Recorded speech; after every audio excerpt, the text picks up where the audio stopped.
Jaya Radha Madhava Jaya Kunja Bihari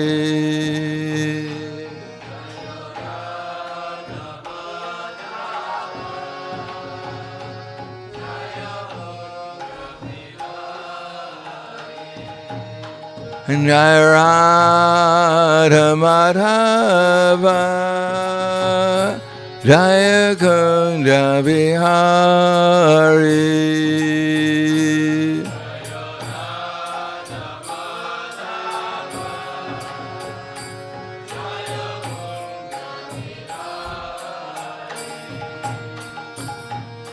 Gopi Jana Vallabha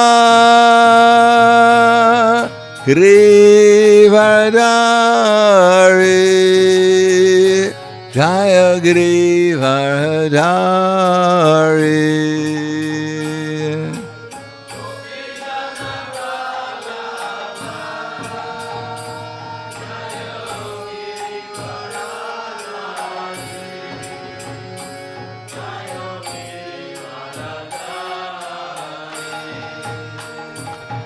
Gopi Jana Vallabha Girivardhari Jaya Girivardhari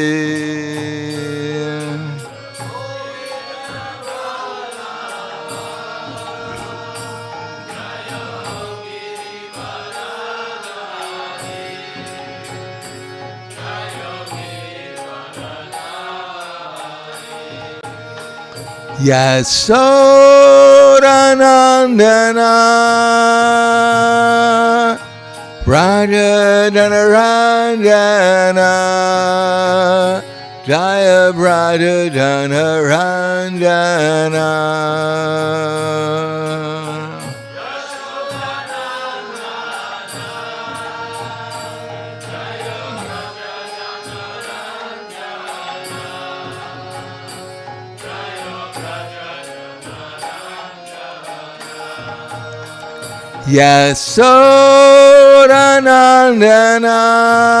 Yasodanandana Raja Janaranjana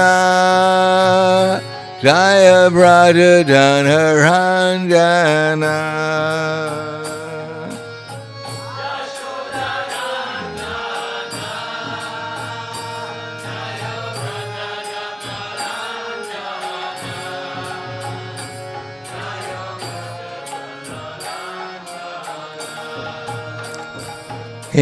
Yamuna Tiravarachari Jaya Kunja Bihari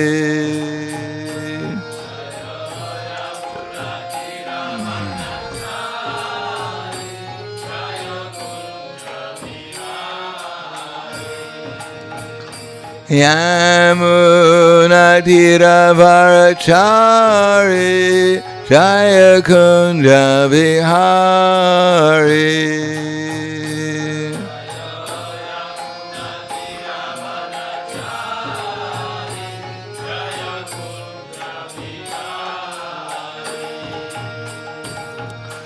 Yamuna Tiravarachari Jaya Kunja Bihari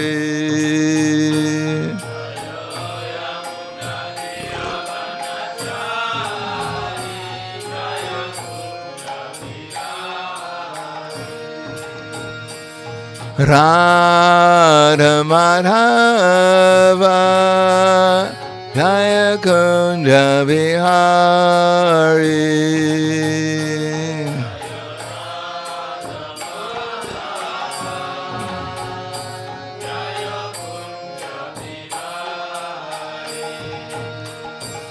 Jaya Radha Madhava Jaya Kunda Vihari.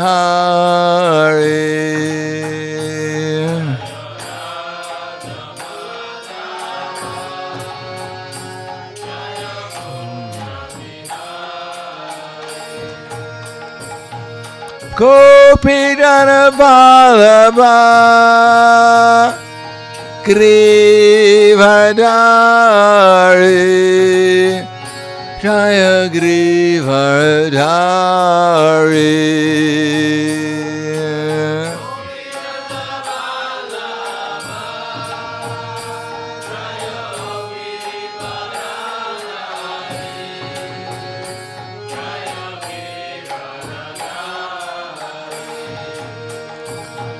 Gopidana Vallabha Grivadari Jaya Grivadari.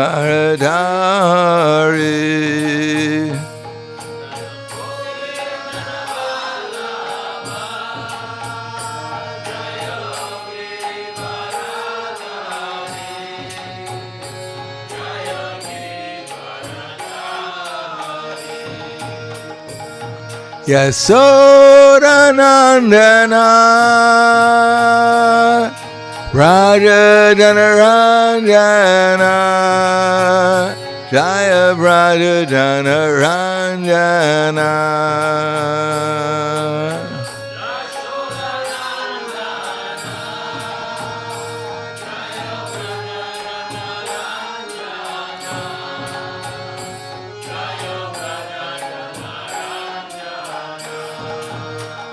Yasodanandana Raja Janaranjana Jaya Raja Janaranjana.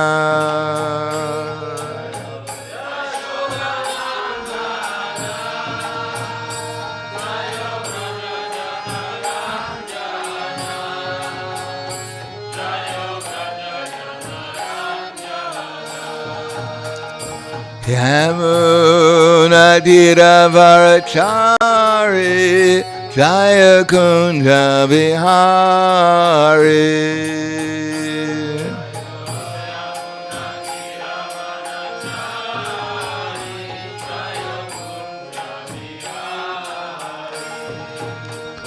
Yamuna Dhiravarachari Jaya Kunja Vihari.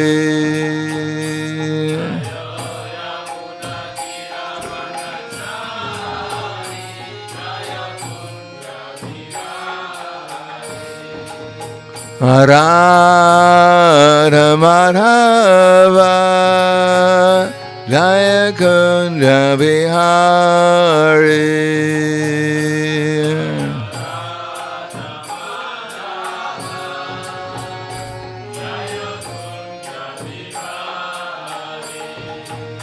Jaya Radha Madhava Jaya Kunja Vihari.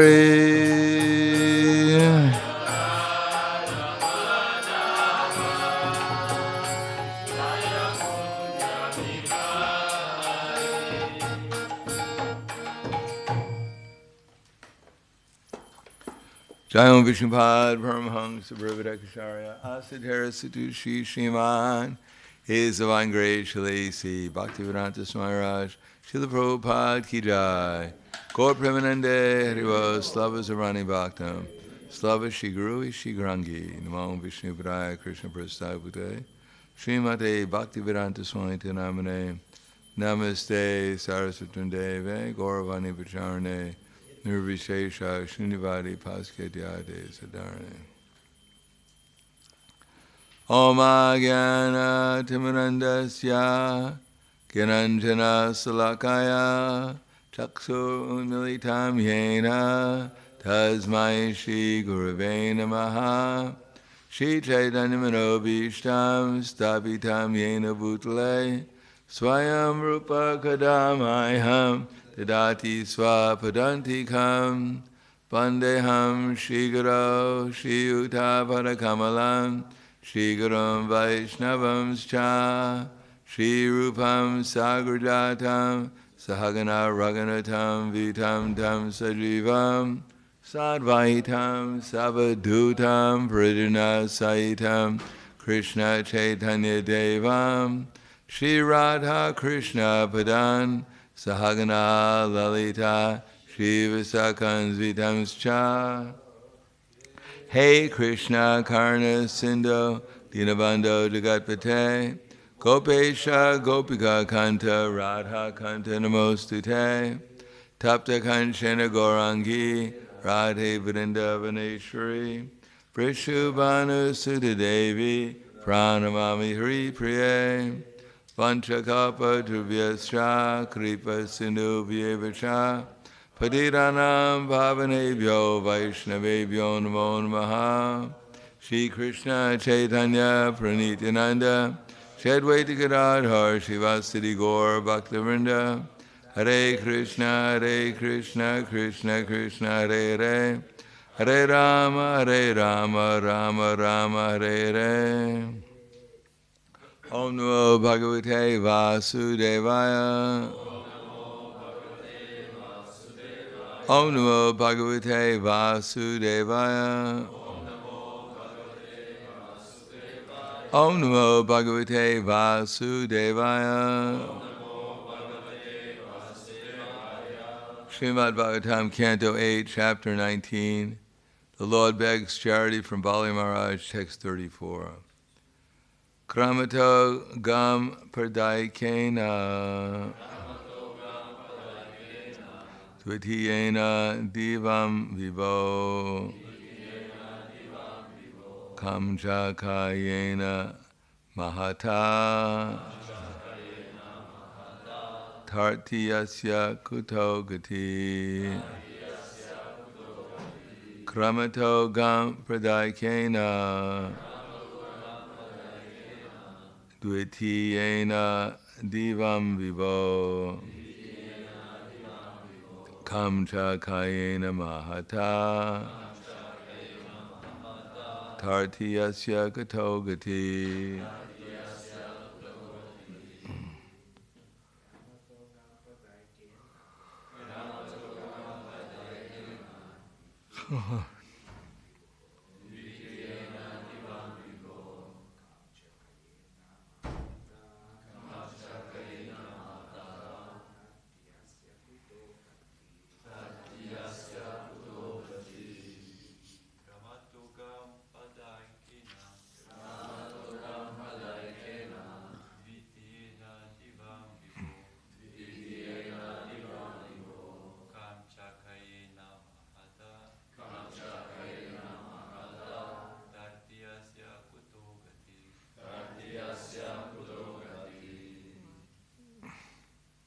Ladies,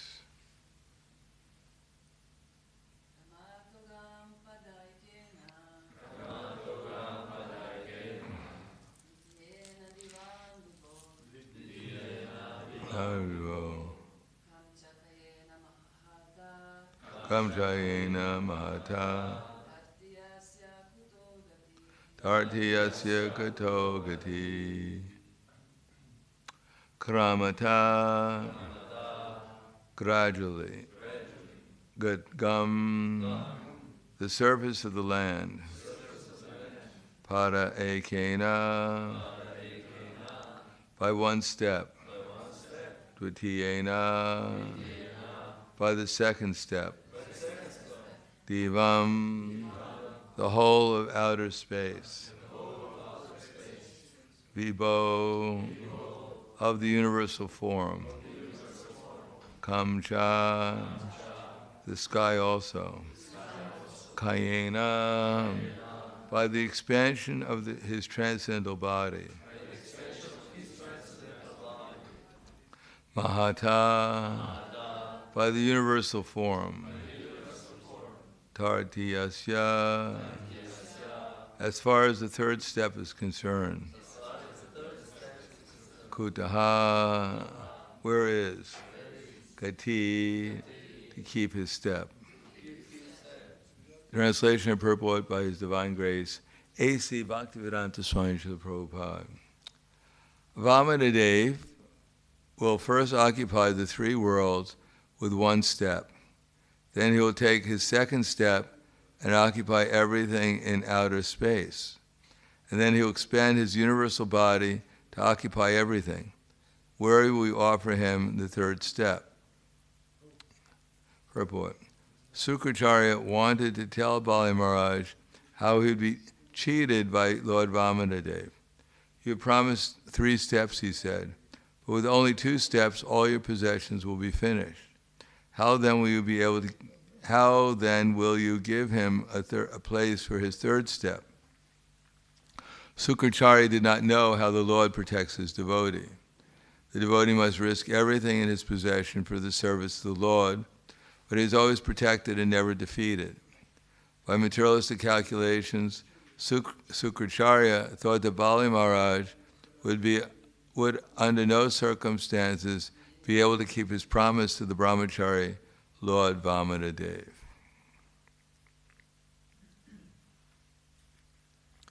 Namo Vishnu Vidaya Krishna Prasthaya Bhutaya Srimate Bhaktivedanta Swami Namane Namaste Saraswatunde Ve Gauravani Vicharane Nirvishesha Shnivadi Paskadya Dharane.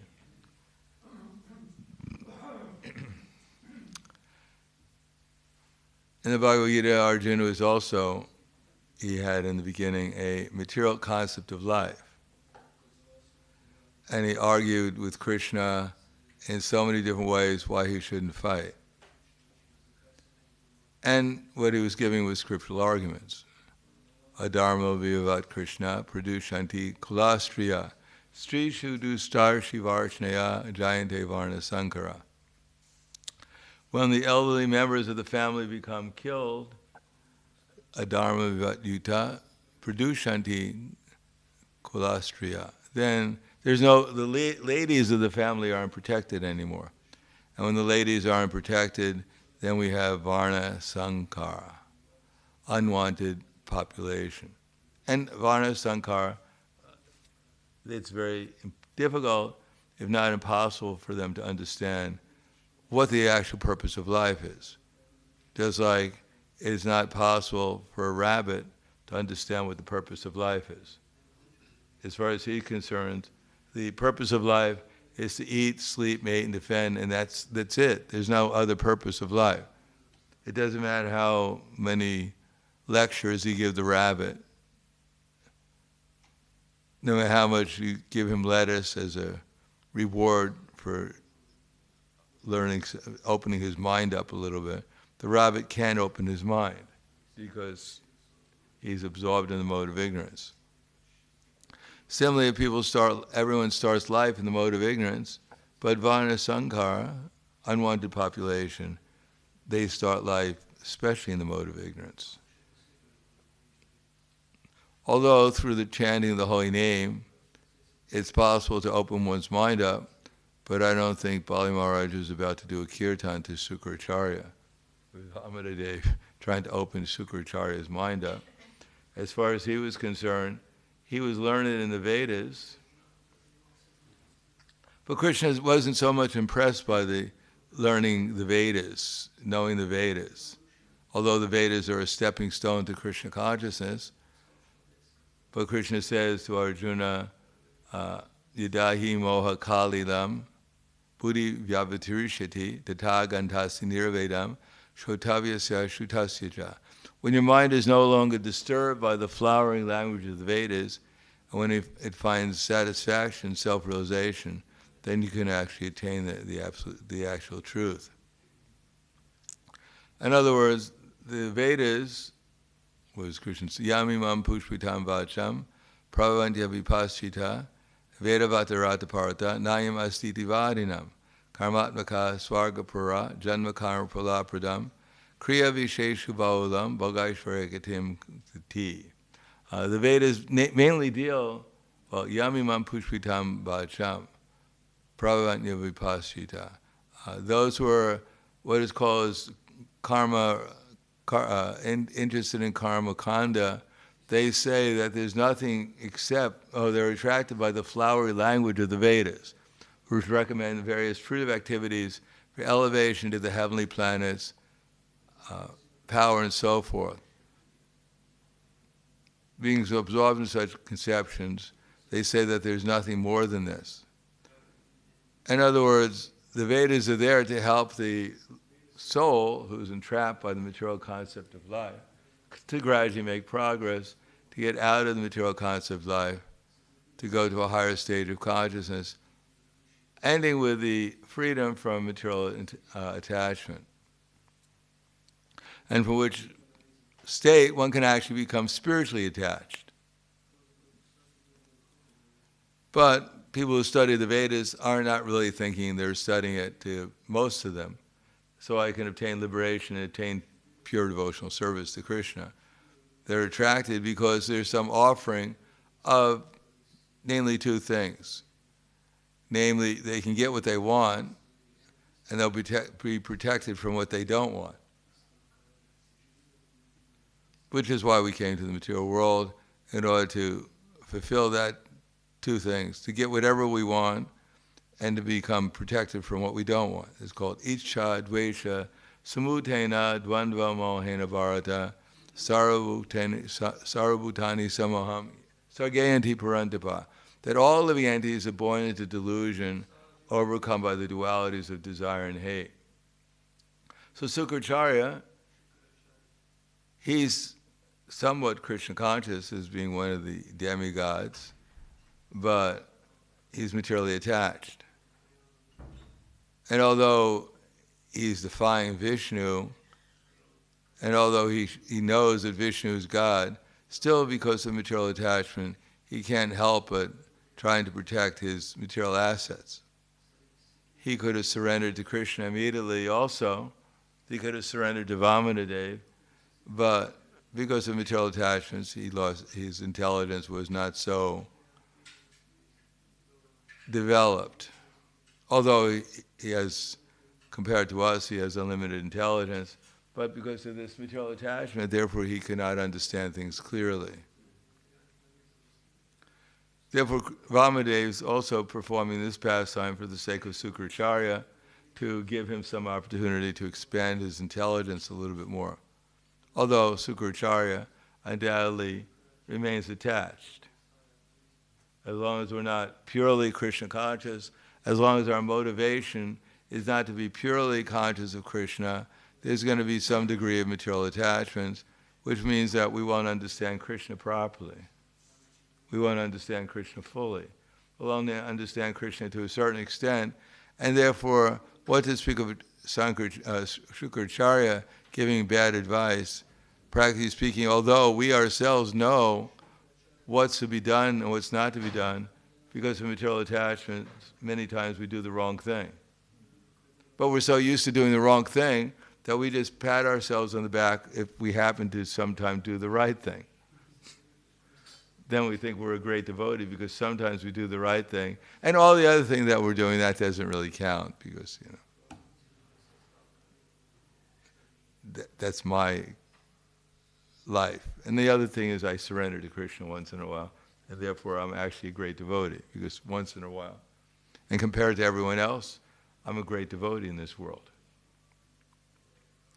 If we went to the spiritual world, this residents of the spiritual world wouldn't be so much impressed by our great devotion, our great spiritual advancement. So therefore we have to be a little bit considerate to Shukracharya, although he's doing the wrong thing, but obviously it's not everyone gets a chance to meet God, Krishna, Vamanadeva personally, and have as one's disciple, Bali Maharaj, the head of the whole universe. He's obviously not an ordinary person. And he also, as I said, he also gets benefit from this pastime. After all, how many of us in that situation would have known that this is Vamanadeva who's going to expand himself and cover the whole universe with 2 steps, and then with his universal form fill in the rest of the universe? How many of us would have known that?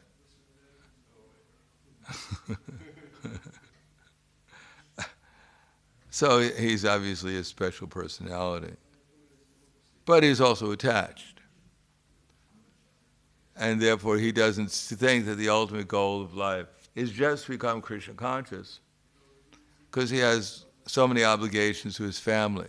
In other pastimes with Sukracharya, we find him, his daughter, which was, what was his name of his daughter?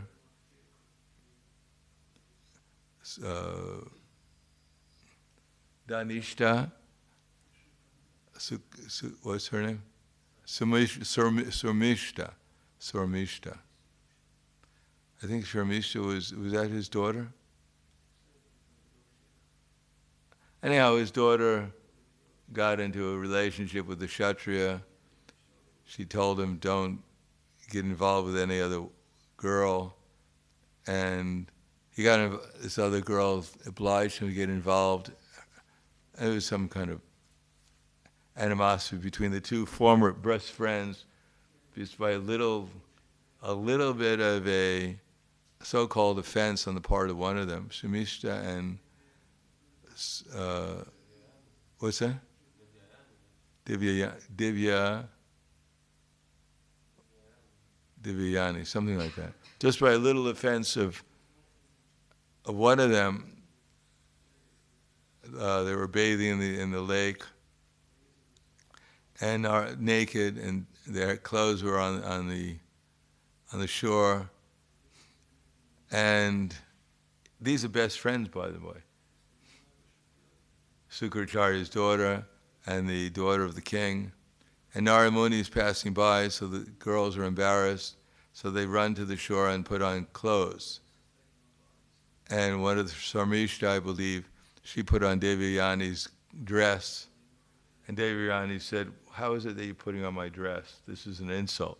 That you're just a Kshatriya, I'm a Brahmin, and that this is, so Dharmishta being a Samishta, being a Kshatriya blood, she got angry, took Devyayani and threw her into a well. This is in the heavenly planets, by the way. We'd expect a lot worse around here.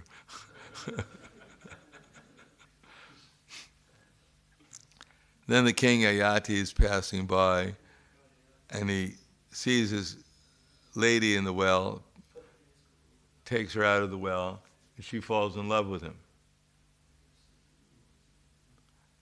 In any case, he gets married. Then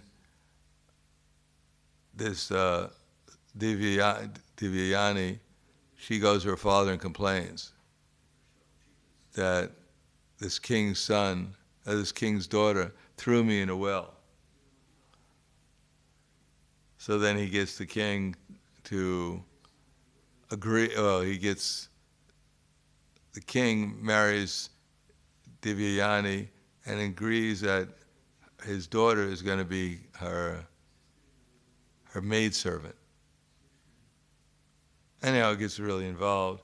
In any case, Sukracharya, he doesn't want to do all this, but he's obliged because his daughter wants it. Such is family attachment. He thinks this whole thing is crazy. His daughter is just insane. But what could he do? He has to keep peace in the family. So he does this ridiculous arrangement of having Sarmishta become the maidservant of Divyayani, and with the pledge that this king who saved her will not have any relations with Sarmishta. Although it's forbidden that a Kshatriya will be married a Brahmana, a Brahmini. Anyhow, it's a whole elaborate thing, but the material attachments of Sukracharya brought out. But he's not the only one who's attached to his family in this material world. Practically everyone in the material world who has a family is attached one way or the other. It's very rare to find a family without some kind of material attachment. Maybe Srila Bhaktivinoda Thakur, he had his family, he wasn't materially attached because he's so much absorbed in Krishna's service. But Sukracharya is absorbed in the service of Vishnu, but at the same time, he's a priest of the demons. A lot of bad association. even great devotees, when they get into bad association, they do weird things. Just like when there was a story of the Samantaka jewel. The Samantaka jewel meant that there was one king, his name was Satyajit, and he was a great devotee of the sun god. And so he worshipped the sun god, and the sun god decided to reciprocate and gave him one jewel called the Samantaka jewel, as well as one lady. Her name was Satyabhama. And who was Satyabhama in Krishna Lila? Does anyone know? How did he get this girl, Satyabhama? Where did she come from?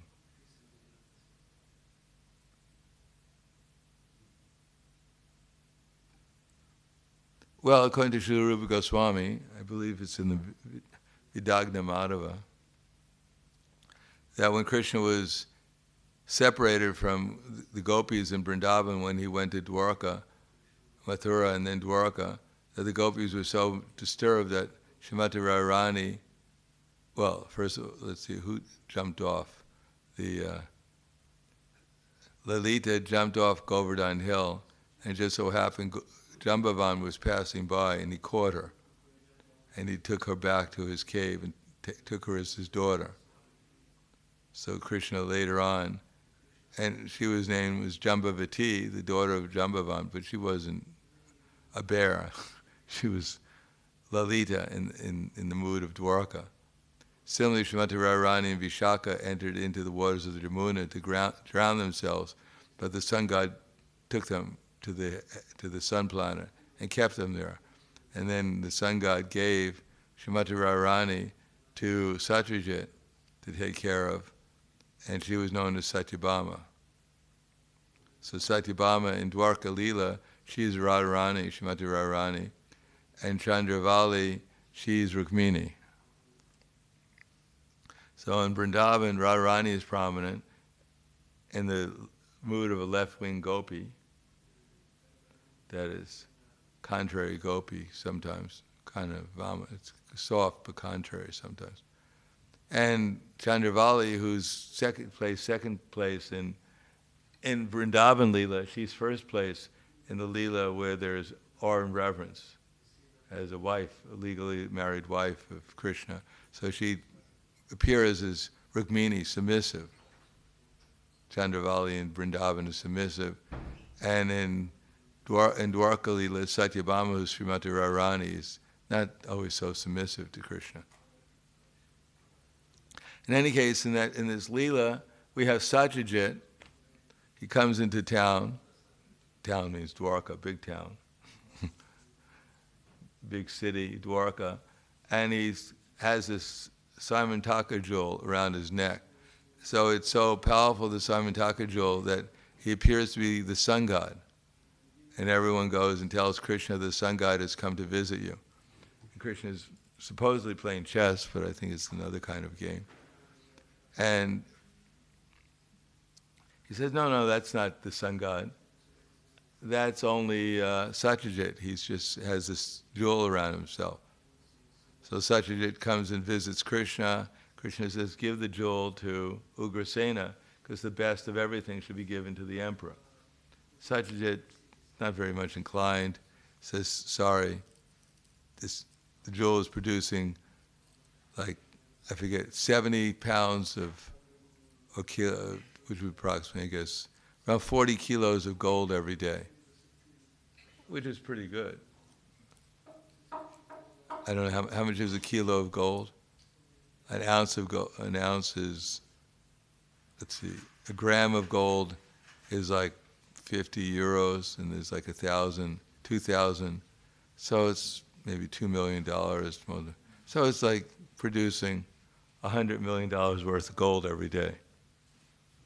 So who wouldn't want that jewel? So Satyajit wouldn't give up the jewel, wouldn't give anything. Said, sorry. And he leaves.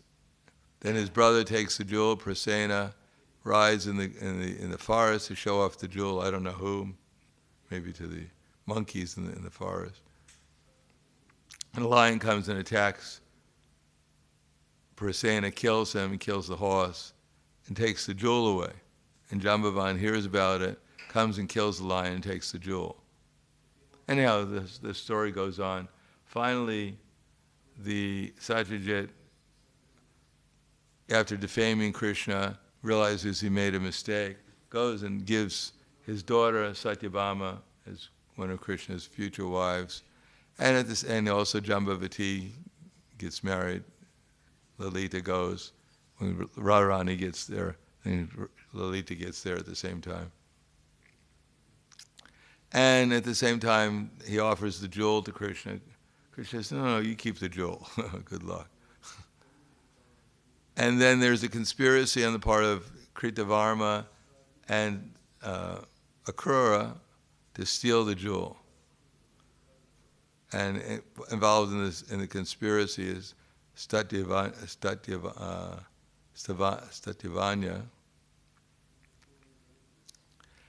And Satyavanya, I forget how to pronounce his name now, he decides one day to kill Satyajit and steal the jewel.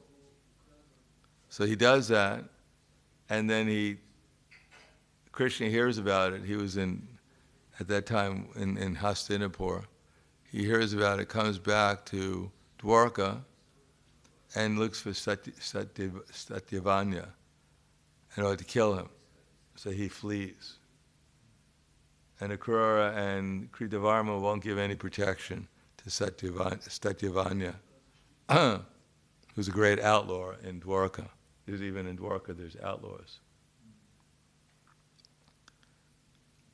In any case, the question is, how is it Akrura, who is a great devotee, and Kritavarma got involved in this conspiracy that wound up in the death of Krishna's father-in-law and the stealing of a jewel from Krishna's father-in-law? How is it they got involved in this messy conspiracy? One of the original conspiracy theories in the Srimad Bhagavatam. The Bhagavatam has everything, even conspiracies. So the answer is that Kritavarma was a personal associate of Kamsa. Although he was a devotee, by that association, he became contaminated. And similarly, Akrura, when he was leaving Vrindavan, he was cursed by the gopis for taking Krishna away. So by that curse, he had to become implicated in a conspiracy, which is more or less against Krishna's family. So by association, even great personalities like Akrura, or even Kritavarma, who's a great devotee of Krishna, even they become, by some bad association, implicated in unwanted activities. So what to speak of Sukracharya, who is always associating with the most powerful, biggest demons in the universe and serving them in the realm of their priests. So how much more is he likely to become covered by illusion? And still, he's a very, very powerful Brahmana. Probably next to Brihaspati, he's the most powerful Brahmana in the universe. So we have to avoid bad. The conclusion is we have to be careful about our association. If we get into bad association, we'll wind up in bad activities too. We're not immune to it. It's not that when we change our address, we change our dress, then Maya says, oh, okay, I'm sorry. You're free. You can do whatever you like. That even personalities who are Mahabhagavats, that they can, as Bhagavan Acharya, he had one brother who was a Mayavadi. He came to Jagannath Puri in order to spread his teaching. He had just finished his studies of Mayavadi philosophy, and he wanted to teach it in Mayavadi philosophy in Jagannath Puri when Chaitanya Mahaprabhu was there. But Sri Damodar forbade him from teaching anyone. But his brother, who was a great devotee, a cowherd boy, Bhagavan Acharya, he wanted to hear this Mayavadi interpretation of Sharirak Bhasya, one of the other books written by one of the major Mayavadis, and Swarup Damodar forbade him from doing it. He said, no, that you shouldn't do that. If you hear from such a Mayavadi, that you might fall down. Even in Mahabhagavad it says, can fall down if they hear from a Mayavadi. And Bhagavan Acharya said, no, I'm not going to fall down. But then Swarup Damodar said, why do you want to hear from your brother? Even if you don't fall down, if you hear this Mayavadi philosophy, that Brahman is one and Krishna is just one of the other manifestations of Brahman, then it breaks the heart of a devotee. Why would you want to listen to it? Even if it's true that you won't fall down, but still it's discouraging to hear such ridiculous. Why do you want to waste your time hearing it? So then he sent his brother home. He didn't hear. So that's one of our principles to come to the spiritual platform. It's called upeksha. Upeksha from bad association, become detached. Which means that there's a good, not only we're trying to love Krishna, not only we're trying to make friends with the devotees and cooperate with them, not only are we trying to help the innocent, but we also have to see where our attachments are to the mundane association and try to give them up also. Otherwise, nowadays bad associations easily available on the internet by so many means of communication, so many billboards, so many things that are just saying, come and enjoy, come and enjoy, come and enjoy. That's the message. Make yourself healthy, happy, and wise so you can enjoy the material world and avoid all its miseries. And forget about God. If God can help you do that, then He's good. You can give Him 3 steps of land as long as He doesn't have such a big foot. So I'll stop there. Thank you. Any questions or comments? We have our microphone. There's a question over there.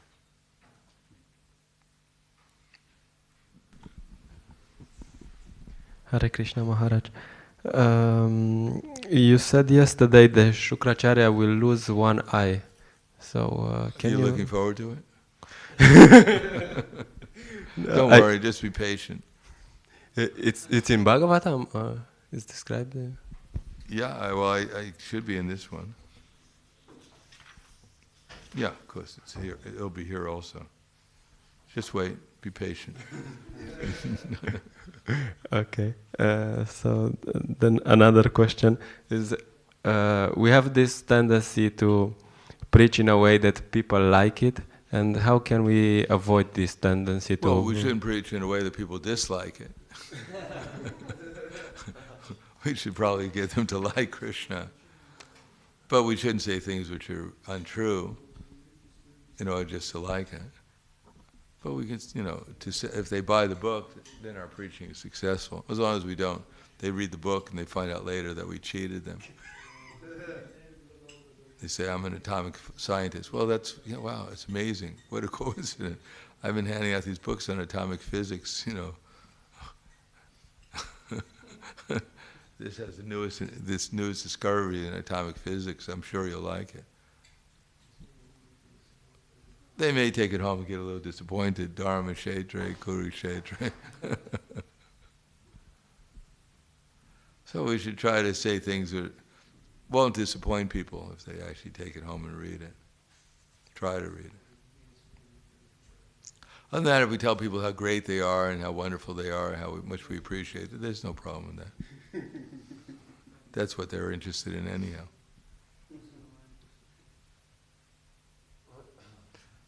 Everyone wants to be loved. Yes. Some questions from Avadutaray Prabhu. First, Back to Godhead article, March 1956. To impersonal monists, rishis like Vashishta, Durvasa, Dattatreya and others are considered as Mahajans. Questions. Anusuya and Atri Muni wanted the Supreme Lord to become their son. How was it a blessing for them to have Dattatreya who actually propagated monism? Question is, Anusuya and Atri Muni wanted the Supreme Lord to become their son. How was it a blessing for them to have Dattatreya who actually propagated monism? Well, it wasn't a complete blessing, but one who's Brahman realized is actually quite an elevated person. If I remember correctly, Dattatreya is, they prayed to Brahma, Shiva, and Vishnu to become their son. So he's an incarnation of the three of them. Pretty exalted personality. But it's not a complete blessing, obviously. They didn't pray for pure devotional service. They prayed to get a son, which was like those, had the power of the three demigods. So they had some material aspiration. So higher than material aspiration is, even Brahman, personal Brahman is higher than that. But it's not the ultimate blessing. But it was good enough to make them into to get them into the Bhagavatam, though.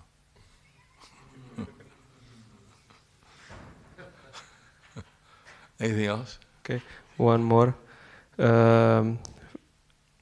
How dangerous is it that the disciple has other opinions based on Shastra from the Shastric opinion of Guru? There are some examples in Madhvas and Gaudiya Siddhantas. Well, it depends on their attitude. We don't have to blindly follow anything. What do we mean by opinion? That we may see things, everyone sees things differently. As a matter of fact, even if one is self-realized, the disciple is going to have a different opinions because he's going to see things differently because he's not self-realized. So it's just normal. But the attitude of submission, the opinion of the Guru should be taken as higher than one's own opinion, but not unreasonably. One should try to understand what the Guru's opinion is. That doesn't mean that we don't have our own opinion. Matter of fact, everyone has their own opinion. According to the modes of immaterial nature, we're going to see things in a certain way. So even in the modes of material nature, everyone has a different opinion. What to speak of the opinion of someone who's actually self-realized. And even amongst those who are self-realized, there's going to be a different opinion according to their particular relation with Krishna. If you ask Yasoda Devi, what is Krishna like? She's going to say he's a little cowherd boy. He needs my protection. If you ask Radharani, she's going to have a different opinion who Krishna is. If you ask Subal, he's going to have another opinion too. So we're not against having people having different opinions, but they should be respected, and we should recognize that we should try to see other people's opinions, especially those who are self-realized, see from their point of view too. That will help us develop our opinion a bit more. Anything else? Kvala Grantaraj Srimad Bhagavatam ki jai, Srila Prabhupada ki jai, Gaur Premanande.